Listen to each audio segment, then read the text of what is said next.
მეორე დღის საღამოს 21 წლის გიორგის საიუბილეო ტორტი სხვა გარემოში მეგობრის წერაში უნდა ჩაექრო. გიორგის საკუთარ დაბადების დღეზე მოკლეს. ყველობაში ეჭვიტანილი დაკავებულია. გიორგის ოჯახისთვის ეს არანაირი შვება არ არის. ახალგაზრდა პერსპექტიული სპორტსმენის სიცოცხლე შეწყდა. ყოველდღიურობით გადაღლილმა საზოგადოებამ თბილისში მომხდარი მორიგი მკვლელობა სიმართლე ვთქვათ ჩვეულებრივ ამბად მიიღო. უწრფელები რომ იყოთ გულგრილათაც კი გიორგის ხომ ბევრი ჩვენგანი საერთოდ არ იცნობდა. გიორგი ხომ ბევრი ჩვენგანისთვის ახლობელი არ იყო. პირადად ჩემთვის გაუგებარი გარაცკოის საზომით ის ხომ გამოჩენილი ოჯახის შვილი არ იყო, თორემ ვინმე სადმე რაიმე ფორმის ბაღში საპროტესტო აქციასაც მოხოდავდა. მორალს არავის უკითხავ. კითხვა მაქვს მხოლოდ ბოლო-ბოლო რა უნდა მოხდეს ისეთი ამ რუსულ სოფლად გადაქცეულ ეტნოს მართლა ქალაქში, რომ რამე მართლა გულით გააპროტესტოთ. რას ელოდებით რომ და აღარ მინდა წინადადების დასრულება. სხვისი შვილის მკვლელობა არა. რიყეზე ბავშვის გარდაცვალება არა. ბათუმში თხილში ბავშვების სიკვდილი არა. ვაკის პარკის შადრევანში პატარა გოგო არა. დათუნა სარალიძე არა. ქუჩაში დასისხლენებული თაფლით დამტვრეული ხალხი არა. ნაცემი ჟურნალისტები არა. შვილოს რომ დედები მოსტაცეს არა. პოლიტმატიმრები არა. სამსახურიდან გამოყრილი ხალხი არა. ტერორი არა. არავინ არა. არაფერი არა. რა არის ის წერტილი ამბავი მოვლენა, რაც საბოლოოდ მიგახვედრებთ რომ რაღაც დალპადა ყარს. ყარს, რასაც ახლა ივანიშვილის გრუზია ქვია. იფიქრეთ. ფიქრისთვის ძალიან ცოტა დრო არის. ხვალ ამის საშუალებაც არ იქნება. 100,000-ობით სერბი ქუჩაში 15 უდანაშაულ ადამიანის სიკვდილის გასაპროტესტებლად გამოვიდა. 2024 წლის 1 ნოემბერს ქალაქ ნოვოსადში რკინიგზის სადგურის ჭერი ჩამოინგრა, რომელმაც 15 ადამიანის სიცოცხლე შეიწირა. პრორუსი ხელისუფლებისგან დაღლილი სერბებისთვის კატასტროფა ბოლო წვეთი აღმოჩნდა. პროტესტი სტუდენტებმა წარმოიწყდეს. მომხდაში კორუმპირებული ხელისუფლება დაადანაშაულეს. საქმეზე დაკავებული ტრანსპორტის მინისტრი უშიშის სასამართლომ მალევე გაათავისუფლა. პრემიერ-მინისტრი კი იძულებული იყო გადამდგარიყო. გადადგომა უშიშის პარლამენტმა მხოლოდ ერთი თვის შემდეგ დააკმაყოფილა. პრეზიდენტი ამაოდ შეეცადა დროის მოგებას. პროტესტი არ ჩაცხრა. უფრო მასშტაბური ხასიათი მიიღო. თუ 18 აპრილამდე სერბეთის პარლამენტმა ახალი მთავრობა არ დააკომპლექტა, სერბეთში ბადამდელი არჩევნები დაინიშნება. თუმცა 18 აპრილს სერბებისთვის არანაირი მნიშვნელობა აღარ აქვს. პრორუსი ვუჩიჩი იძულებული გახდება არჩევნების დანიშვნას დათანხმდეს. მე რა რომ როგორც რუსეთში, უნგრეთში, ბელორუსში და რა თქმა უნდა გრუზიაში აქციების ორგანიზება გარეთ ძალებს და დასავლეთს დაბრალდა. სერბმა ხალხმა ერთიანობა მოახერხა და სიმტკიცით ყველას აჩვენა, რომ ბრძოლას ყოველთვის აქვს აზრი. ეს კი უნგრეთის დედაქალაქი ბუდაპეშტია. ევროპის რუსული ტროას ცხენის ურბანის საწინააღმდეგო აქციაზე სუბოლოს მანამდე კი ბელგრადი. ამ ულამაზეს კადრზე ეს კადრები გამახსენდა. შარშანდელი თბილისური გაზაფხულის, როგორც ახლოს ვიყავით მიზანთან, მაგრამ მომენტი გავუშვით ხელიდან. თუმცა შანსი, ღიად ვიტყვით ბოლო და მხოლოდ ერთი, კიდევ არსებობს.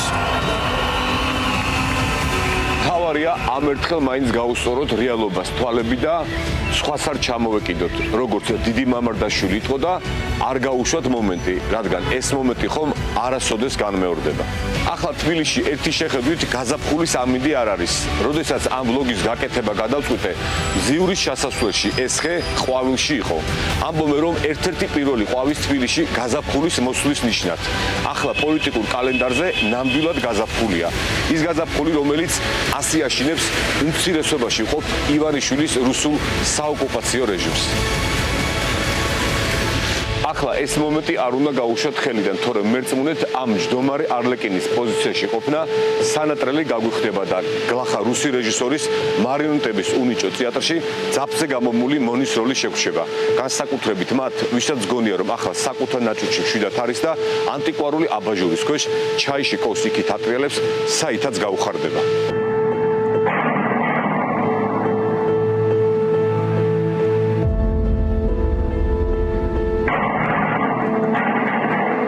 ამ ამ მშვიდობაზე მოგვიანებით იტალიური ხალხური კომედიის ტრადიციულ პერსონაჟ ტაკი მასხარა მსახურ არლეკინზე კი ახლა უკვე ბევრისთვის ცნობილი პროფესიით, დიპლომით რეჟისორი გიორგი შალუტაშვილი გამახსენდა.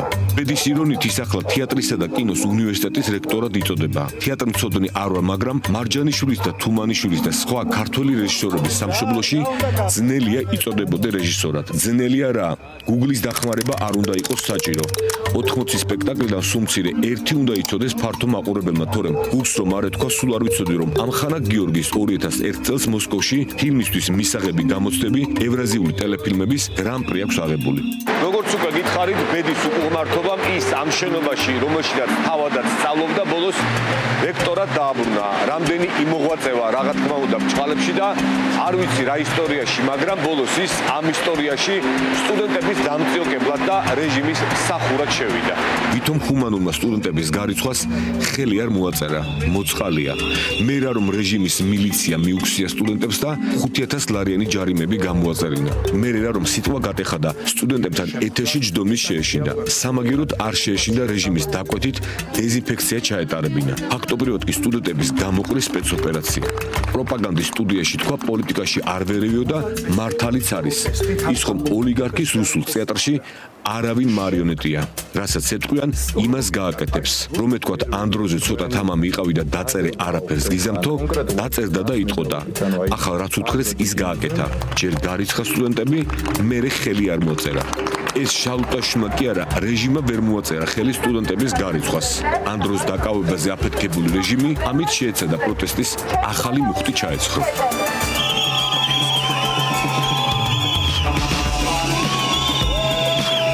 მაგრამ ამ ახალგაზრდებს რა ეთყობათ იმისა, რომ რამის დათმობას აპირებენ, მათ ზუსტად იციან რისთვის იბრძვიან.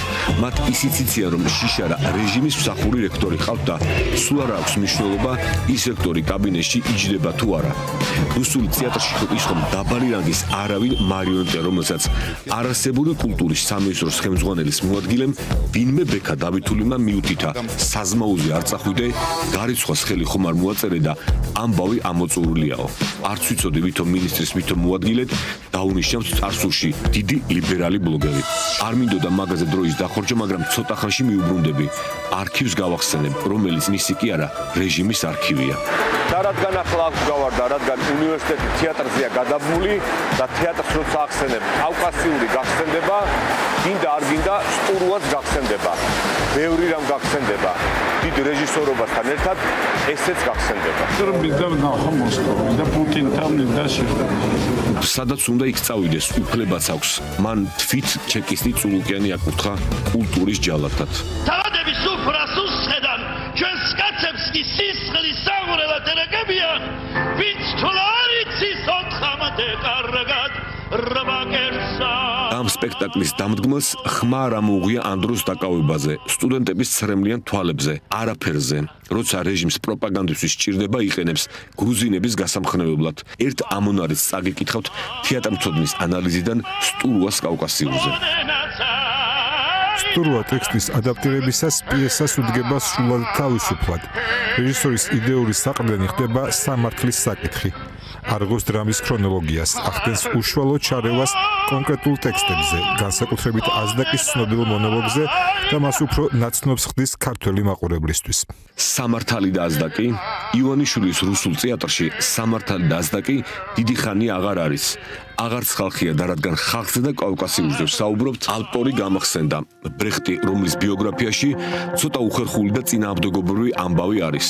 ბერლინის კედლის აგებამდე 16 წლით ადრე, 53 წლის 17 ივნისს ბერლინში საპროტესტო აქციებისას გერმანიის სოციალისტურ მთავრობას წერილი მიწერა და ასეთი ირონიული კითხვა დასვა. ხალხმა მთავრობის ნდობა დაკარგა და ამ ნდობის დაბრუნებას მთავრობა მხოლოდ გაორმაგებული მუშაობით შეძლებს.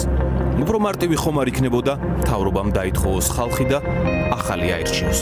წერილი გერმანიის მაშინელმა მთავრობამ სათავისოდ გამოიყენა. კითხვა ირონიული იყო და დიდ ბრეხს გერმანელმა ხალხმა აპატია ამ ისტორიის დეტალებს შორს და სხვა ისტორიაში მივყავართ. ეს სხვამ და სხვა დროს.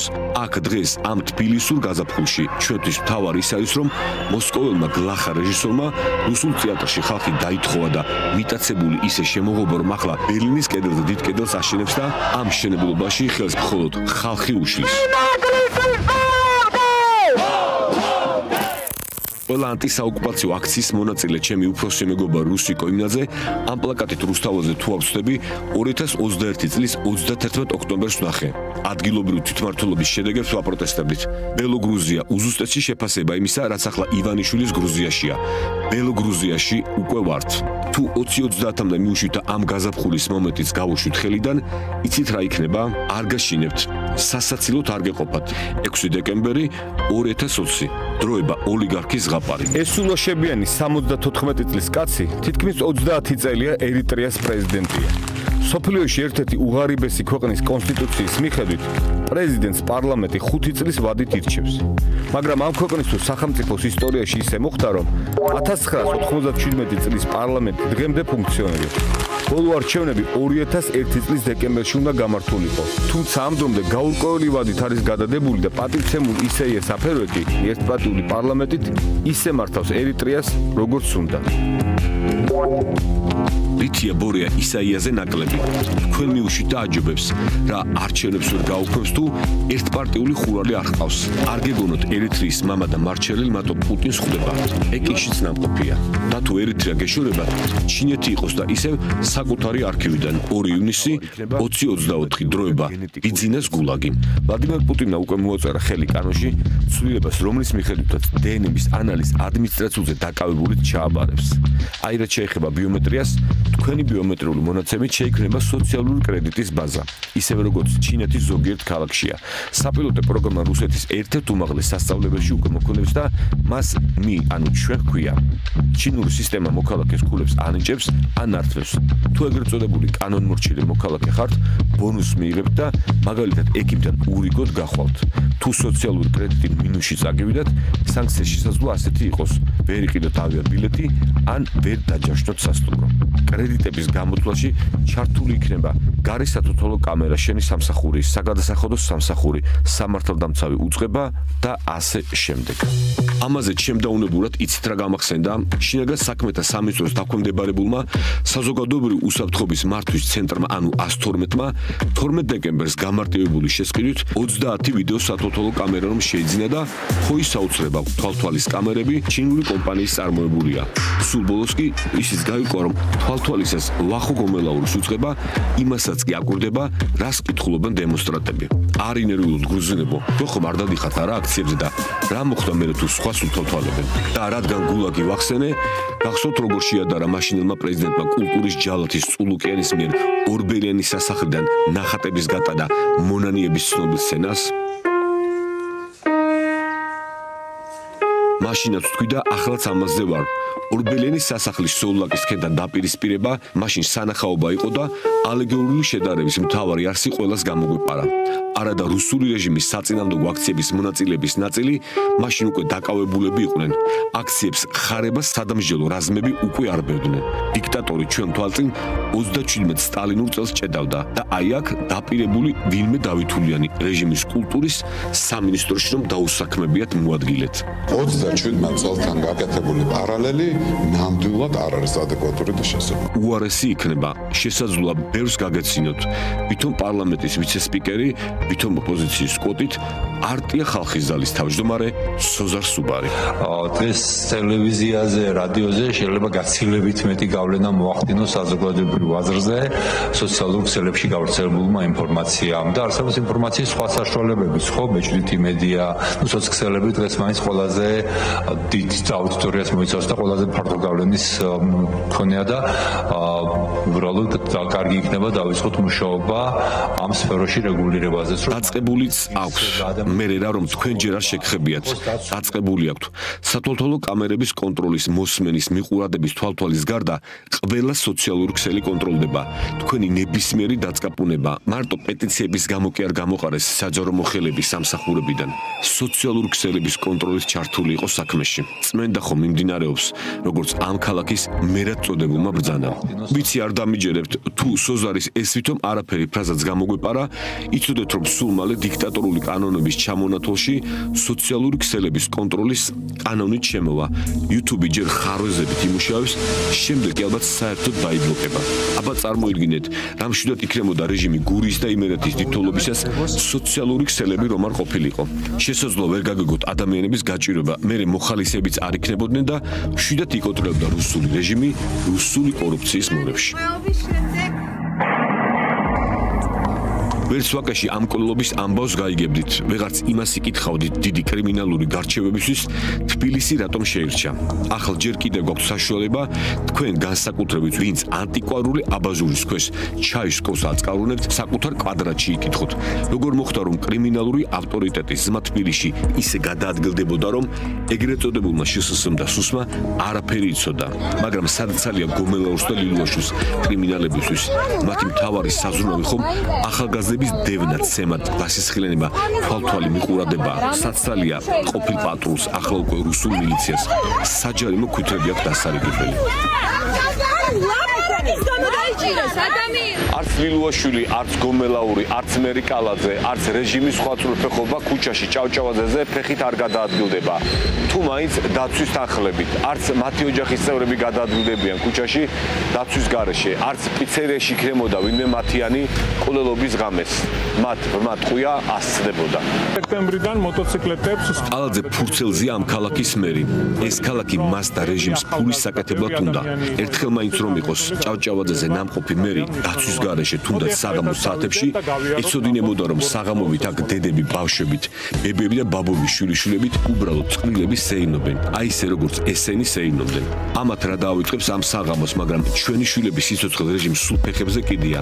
მთავარია ის ერთი გლახა გრუზინი იყოს მშვიდად და უსაფრთხოდ. ჩვენი შვილების სიცოცხლე თუ ემსხვერპლა კრიმინალების ბრმა ტყვიას, მერე რა. თბილისური გაზაფხული მარტო თაბუკაშვილის პიესა დარაბებს მიღმა გაზაფხული არ არის. ახლა მთავარია, როგორც უკვე გითხარით, მე კი არა დიდმა მამარდაშვილმა ეს მომენტი არ გავუშვათ. ბელოგრუზიაში უკვე ვართ, ერიტრეაშიც ვიქნებით. უარესიც იქნება, მიტაცებულს საბოლოოდ მოხუფავს. ედა მიყვარხარ ლიზა, მიყვარხარ და ნინი. სავარად გამოყვები. ლიაკლი მიმინოშიმლა რეჟიმის სხვა ტყვეებმა მზიან სტუდენტებმა უწყვეტი აქციის ყველა მონაწილემ თავისი გააკეთეს. ჯერი ახლა თქვენზევით საკუთარ ნაწილში შაკეტილები ხართ და გონიათ რომ ბრმა ტყვე და დიქტატურა არ შეგეხებათ. ჯერი ახლა თქვენზეც არის და საბოლოო მათზე ვინც საკუთარ თავს ნამდვილ ოპოზიციად მიიჩნევს. ფოკუსები გაასწორეთ, სად, რას და როდის წერთ გააკონტროლეთ. სატელევიზიო ეთერებიდან და ინტელექტუალური ბოდვიდან გამოდით. ეგოების დატოლება დაამთავრეთ და 6 სანტიმეტრი გადააგდეთ. კეთილინებეთ და ერთიანობა თავგანწირო აჩვენეთ ნაცემ დასისხენებულ, თავპირდამტვრეულ, დაჯარიმებულ, უმუშევრად დარჩენილ მოქალაქეებს. თუ არა და იმის ერთი ადგილი მაინც გეყოთ, რომ აღიაროთ მომავალ თვითმმართველობის ვითომ არჩევნებზე რეჟიმის ლეგვის ფოთლები იქნებით და ასე სანატრელ ლეგიტიმაციას მიანიჭებთ ბორიას.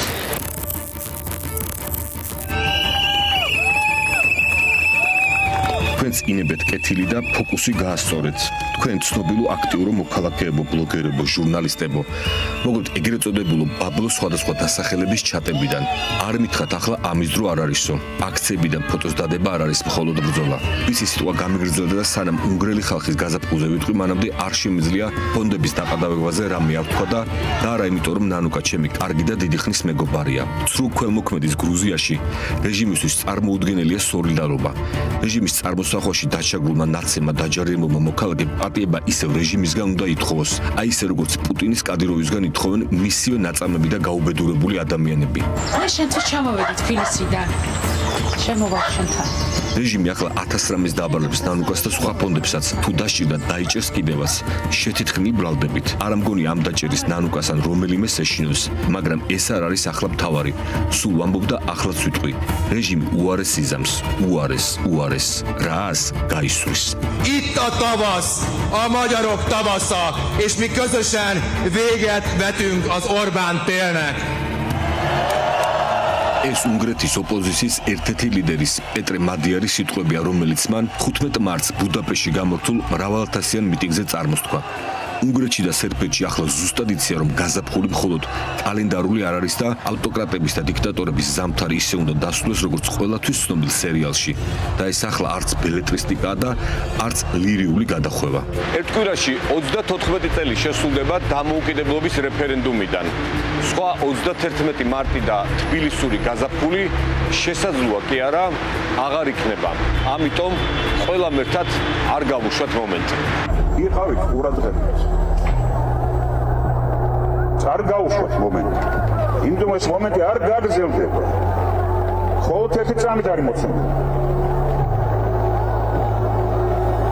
არ უნდა გადასვლას. თავის თავად არაფერი არ აკეთებს. არაფერი არ სრულდება იმის გარეშე თუ ჩართვა არ ხდება ხდომილებაში, არ ხდება ჩართვა ჩვენი ძალის მერისა. იყავით ყურადღება. არ გაუშვათ მომენტი.